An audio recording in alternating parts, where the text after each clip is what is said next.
We're gonna use some clear corn syrup, some watermelon flavor, and obviously the nerds. Let's add the corn syrup, now the watermelon flavor. Mix that up. Now add your nerds.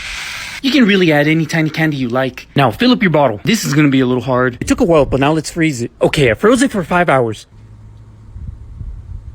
The Gatorade bottle, standing sugar, corn syrup, and blue dye. Put the corn syrup in the bottle, add some color, some sugar. Now freeze for 5 hours.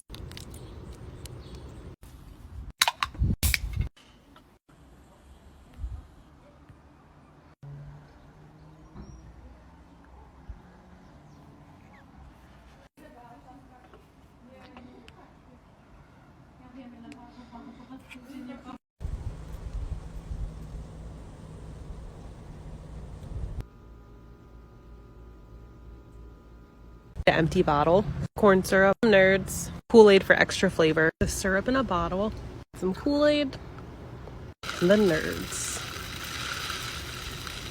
And now we freeze for 8 hours.